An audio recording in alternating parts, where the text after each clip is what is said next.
Olá! Hoje vamos falar sobre agentes mutagênicos e sobre a sua exposição a situações e substâncias que oferecem risco ao seu DNA.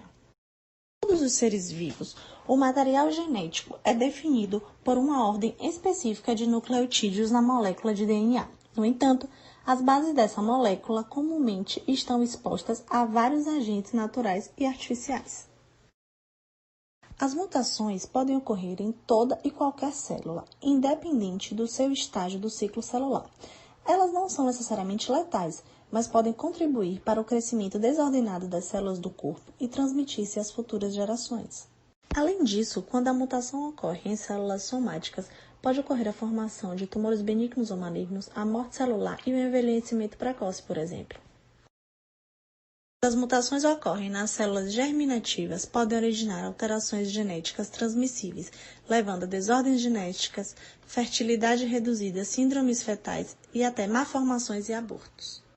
As mutações são aleatórias. Elas podem ser espontâneas, sem interferência de um agente capaz de provocá-las, ou induzidas, com frequência aumentada pela ação de agentes químicos ou biológicos, denominados agentes mutagênicos. Agente mutagênico é qualquer motivador físico, biológico e químico, podendo ele ser sintético ou natural.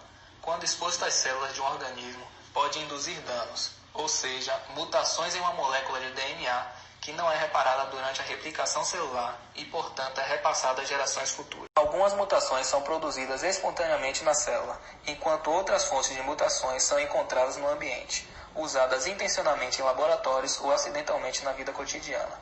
A produção de mutações em laboratórios por exposição a mutágenos é a mutagênese.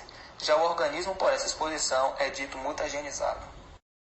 Os mutágenos causam mutações como substituição da base de DNA, alteração da base para que seja incompatível com outra base, ou dano à base para que não seja mais capaz de corresponder a nenhuma base em condições normais.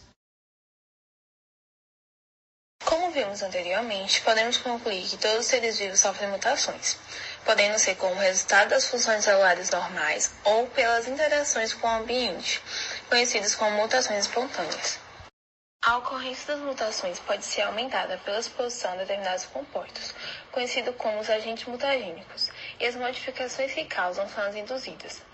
A maior parte dos agentes mutagênicos é capaz de produzir diversos tipos específicos de mutações na molécula de DNA.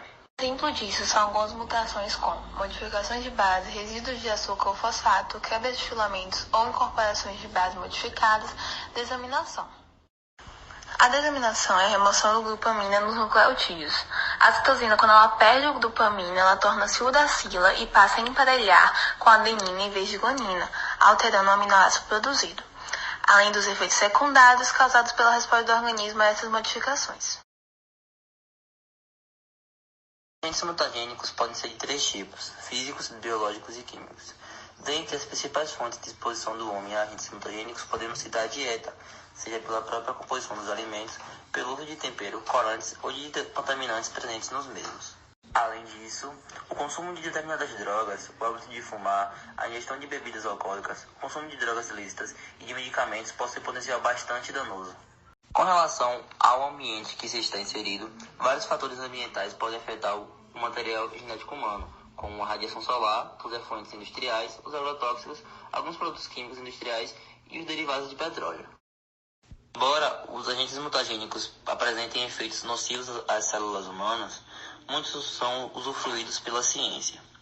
Bactérias e vírus são utilizados pela engenharia genética esperando-se obter seres transgênicos, operando como vetores de genes criados em laboratório a serem inseridos no organismo a ser modificado. Vamos agora, mais especificamente, conversar sobre agentes mutagênicos físicos. Alguns exemplos de agentes físicos são as radiações ionizantes, dentre as quais podemos citar os raios UV. A radiação ionizante promove a formação de moléculas ionizadas e excitadas de DNA, modificando o nosso material genético. Devido à natureza aquosa dos sistemas biológicos, as moléculas modificadas pelos efeitos da radiação ionizante no interior das células tendem a sofrer danos mais facilmente.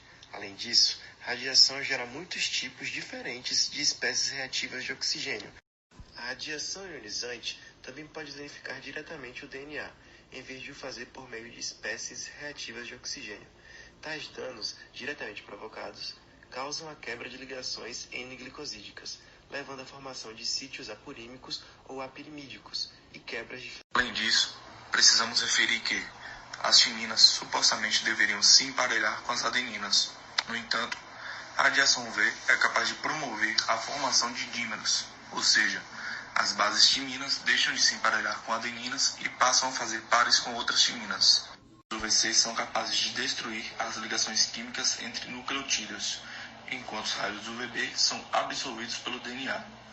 Porém, essas mutações são mais raras, já que a destruição da cadeia de DNA provoca, em geral, a morte celular programada, ou apoptose. A luz ultravioleta causa danos às bases nucleotídicas na maioria dos organismos, pois leva a vários tipos distintos de alterações no DNA, chamados de fotoprodutos. As mutações com maior probabilidade de serem causadas por eles são duas lesões diferentes, que unem resíduos pirimidina adjacentes no mesmo filamento. Esses fotoprodutos são os fotodímeros, pirimidina e ciclobutano.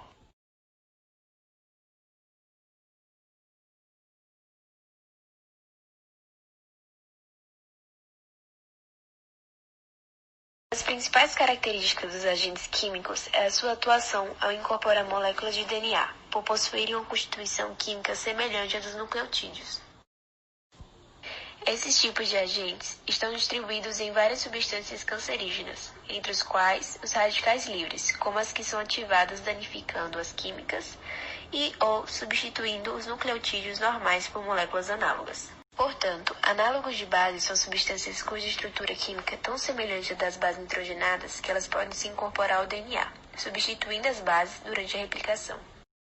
Por exemplo, temos a aminopurina, 2-AP, um análogo de base muito usado em pesquisa. Esse análogo de adenina pode parear com timina, mas também pode fazer um mau pareamento com a citosina. Devido a isso, quando a 2-AP incorpora seu DNA por pareamento com a timina, pode gerar transições. Adenina timina ou guanina citosina, por consequência do mau pareamento com citosina nas replicações subsequentes. Temos também os agentes alquilantes. São eles potentes agentes mutagênicos. Eles atuam doando um grupo alquila, como metil ou etil, para um grupo amino dos nucleotídeos, assim enfraquecendo a ligação da base nitrogenada com a desoxirribose, sendo dessa forma perdida a guanina e sofrendo substituição por outra base. Como exemplo de agentes químicos, temos o gás mostarda, usado na Primeira Guerra Mundial. É uma substância vesicante, isto é, causa queimaduras com formação de bolhas na pele e nas mucosas do trato respiratório, podendo levar a cegueira, câncer, principalmente leucemia, e também morte por asfixia. A ação cancerígena está ligada à reação entre o íon sulfônico e as bases nitrogenadas do DNA, causando mutações por agentes alquilantes, ao alterar uma base induzindo mau pareamento. Os agentes alquilantes formam ligações cruzadas com os filamentos de DNA, impedindo sua replicação, e com isso destroem as células em repouso ou em processo de divisão ativa. Por consequência, a formação de citotoxicidade pela reação cruzada com outra fita de DNA exposto. Formam-se assim dímeros de purina, que estão em cadeias diferentes, deixando o DNA vulnerável a possíveis alterações.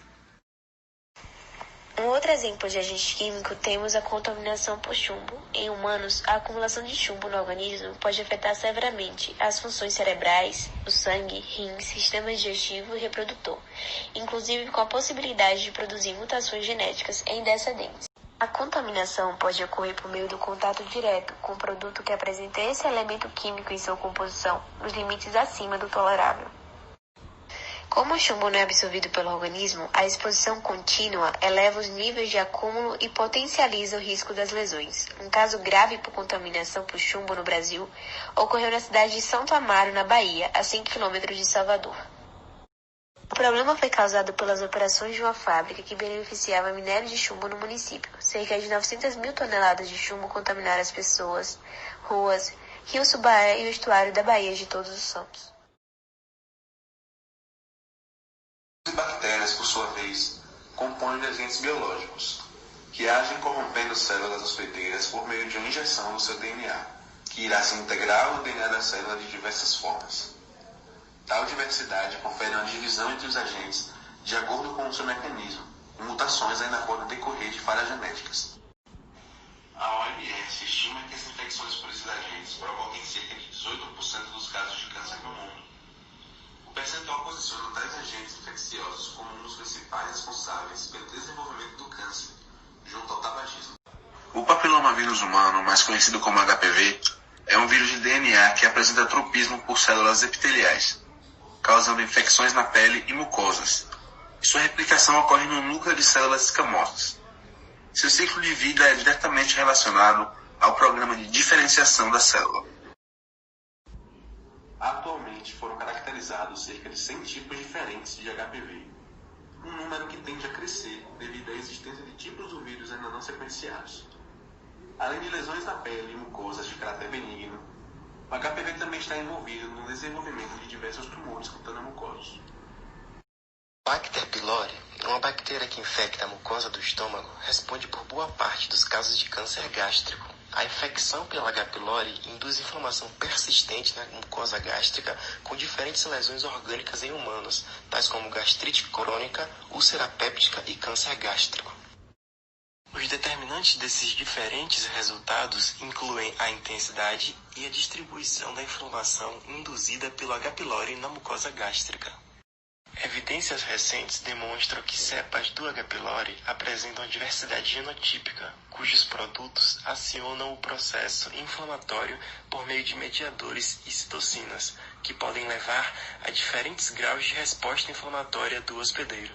As H. pylori, com a ilha de patogenicidade CAG, induzem respostas inflamatórias mais graves, através da ativação da transcrição de genes, aumentando o risco para o desenvolvimento de úlcera péptica e câncer gástrico. O estresse oxidativo e nitrosativo induzido pela inflamação desempenha importante papel na carcinogênese gástrica como mediador da formação ou ativação de cancerígenos, danos no DNA, bem como de alterações da proliferação celular e da apoptose.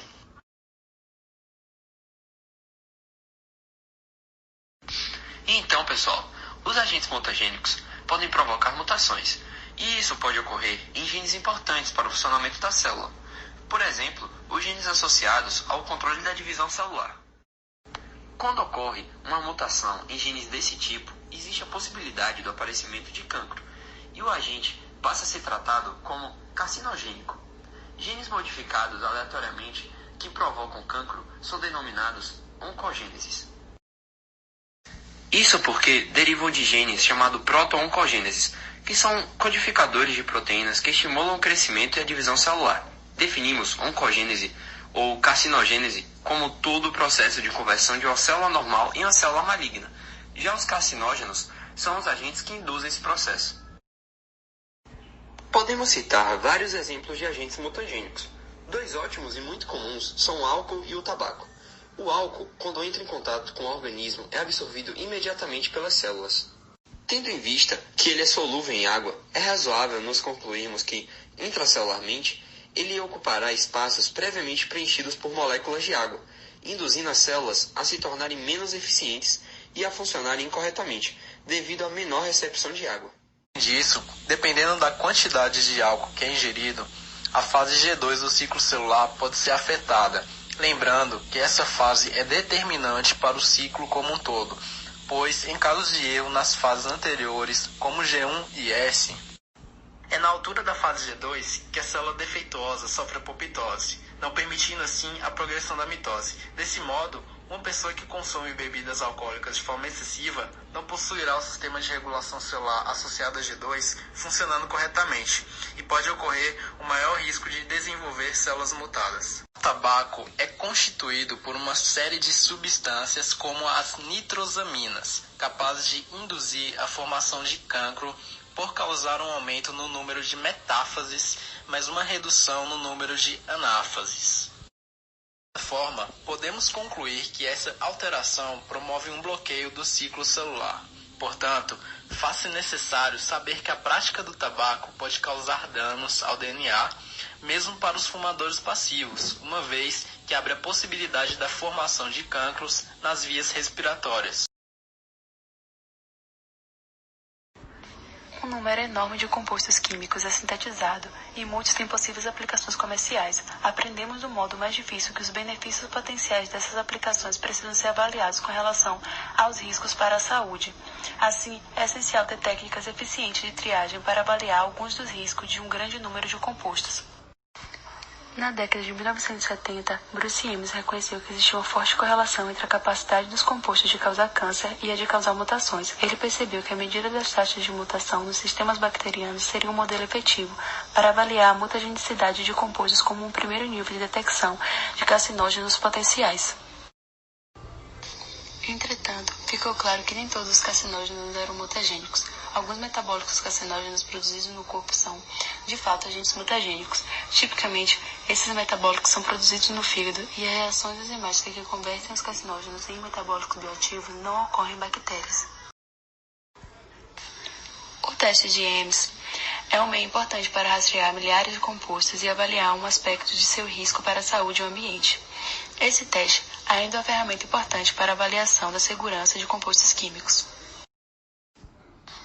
O teste de Ames caracteriza-se pela utilização de linhagens de indicadores de salmonela, sensíveis a substâncias capazes de induzir diferentes tipos de mutação.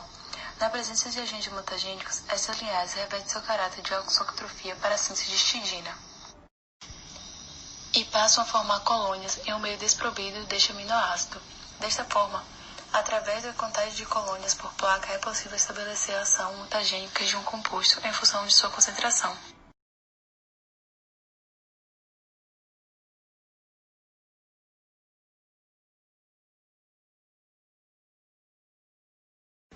Desde já, quero agradecer pela paciência de todos até aqui. Para finalizar, vamos apenas fazer mais algumas considerações finais. Apesar dos agentes mutagênicos, à primeira vista, apresentarem apenas desvantagens, também podem ser aproveitados pela ciência para benefício dos seres humanos em várias áreas de várias formas, inclusive na medicina para a cura. Vale ressaltar também que vírus e bactérias podem ser utilizados na engenharia genética para a obtenção de seres transgênicos que atuarão como vetores de genes sintetizados em laboratório, que serão injetados em um organismo para que esse eventualmente se torne modificado. Para mais, algumas substâncias mutagênicas também podem ser utilizadas em quantidades mínimas para quimioterapia, objetivando o ataque contra tumores ao mesmo tempo que se visa minimizar efeitos nocivos ao organismo. Semelhante, as radiações ionizantes são usadas contra tumores na radioterapia. Outro exemplo do tipo físico são os famosos raios-x, amplamente solicitados para exames. É válido também salientar que não deve-se confundir agentes mutagênicos com possíveis efeitos mutagênicos provocados por substâncias presentes em organismos transgênicos. Isso porque mutagênese modifica alguns pares de bases de um gene que já existe, enquanto a transgenia contém milhares de pares de bases ou até genes completos que não existiam inicialmente na espécie intencionalmente modificada. É isso, pessoas. Chegamos ao fim de nossa apresentação. Ufa! Esperamos ter ajudado a todos, contribuindo para a consolidação dos assuntos discorridos nessa apresentação de hoje. Boa semana, pessoal. Ficamos por aqui.